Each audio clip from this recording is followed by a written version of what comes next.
Hi guys, I was just exploring this ChatGPT tool uh, for I was just thinking how this can change our exam preparation in the upcoming days.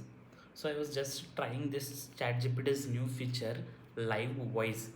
So I would like to demonstrate like how this will change the upcoming Viva preparation. Let me demonstrate to you all now. Hey ChatGPT. I was just reading cardiovascular system. Can you ask me few Hey there. questions? Few questions, which will help me prepare for my Okay. upcoming exams. It must be a Viva Okay. session. Right. Like you ask me Sure questions, I thing. answer them, Absolutely. Let's and do if a Viva needed, style session. if Oh, I'll needed, jump in with hints and if if you get needed, stuck. And if needed, yeah, like you can sure. correct me also. Okay, sounds good. I'll step in and correct you if needed. All right, here's the case. A 65-year-old man, hypertensive and diabetic, is posted for emergency laparotomy. Right after induction, blood pressure drops to 70/40, heart rate 48. First question, what are your immediate steps? First thing, uh, recheck the BP. One thing that Mm-hmm. there can be a false BP. Second thing, since the Mm-hmm. patient is induced propofol merely can cause fall in BP, and other Mm-hmm. reason is even hypovolemia can be there. Even that can be the reason for fall in BP. One more thing, since a patient is aged, merely that Mm-hmm. can also be one of the cause for drastic fall in BP. Mm. Good thinking. But in Viva, start with your resuscitation priorities. Think NEBC first, call for help, check pulse, confirm rhythm, ensure oxygenation. Then think causes. Can you walk me through what you do in the first 30 seconds, step by step? Okay, then first step is to call for help. Second step Mm-hmm. is to recheck whether the machine has given the right vitals or not. Then, Uh-huh. uh, then give fluids. Then keep Mm-hmm. inotropes ready. Yep.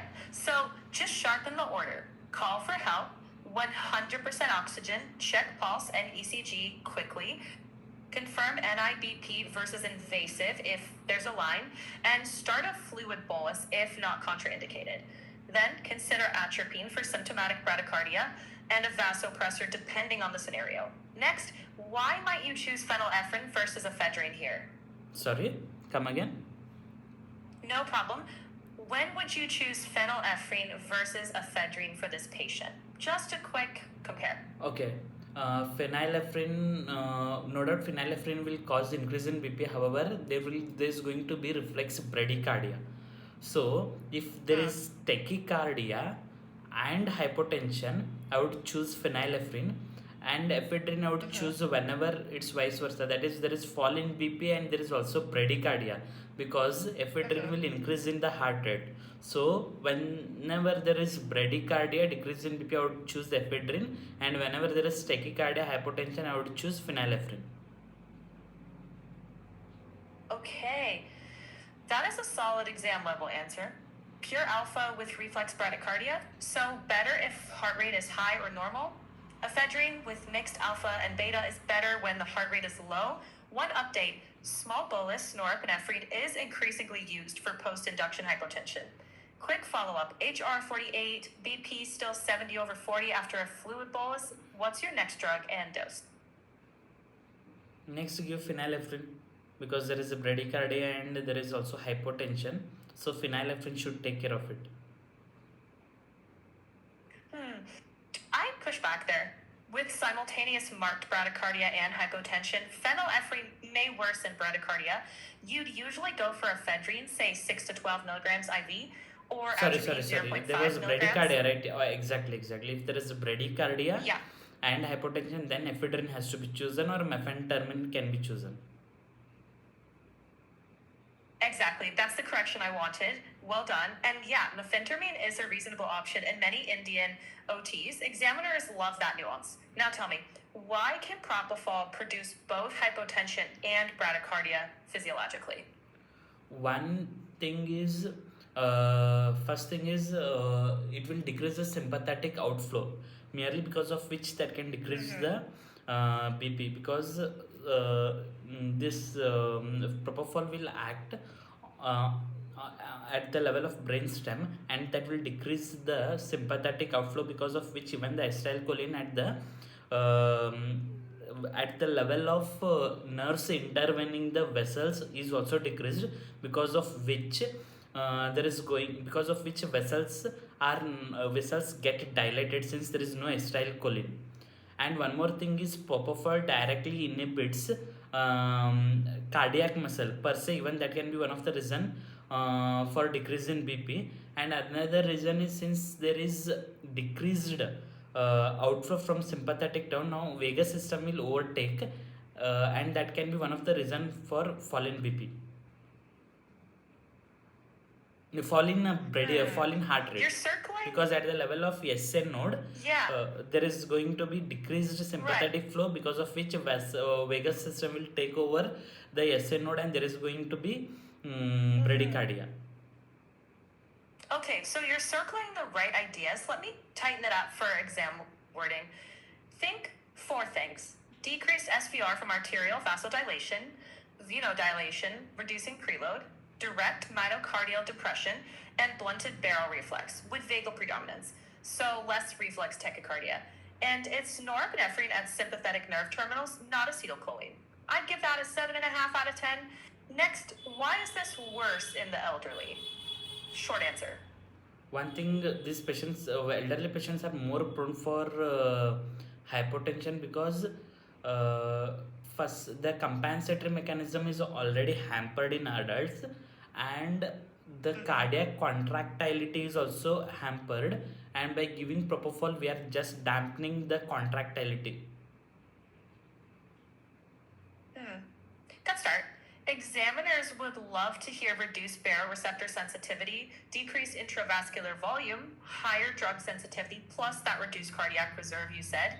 Quick pearl from Miller: induction dose should often be reduced by 20 to 50%. You're at 8.5 out of 10. Now let's turn up the heat. ECG shows sinus bradycardia at 38 per minute. BP is 60 over 30. No response to atropine.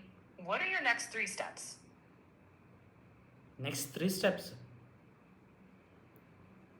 Let me double check that. Yep, I'm asking for the next 3 steps after atropine One is filled. gain Take a IV moment. access. First thing is, one gain IV access in both the hands.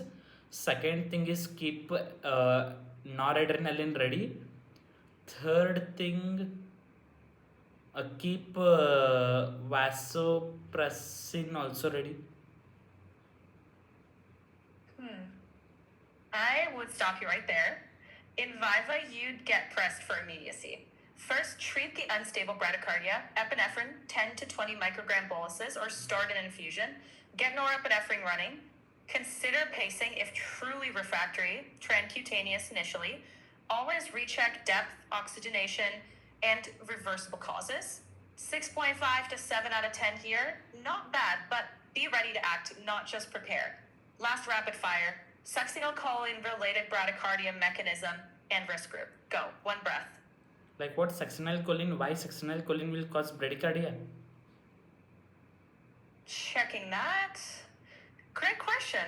So, succinylcholine can stimulate muscarinic receptors at the SA node and autonomic ganglia. Bradycardia is more common with repeat doses, especially in children. Prevention is atropine in at-risk cases. And since you're prepping for your MD level Viva, mention both mechanisms and the at-risk group. Then you're golden. Want to keep going daily with these Viva drills? Yes, thank you. So, this can be the new approach, like how we can study for the upcoming exams. And I think if this is happening, like most of the teachers' job is also going to be replaced by AI, I feel. That's it, guys.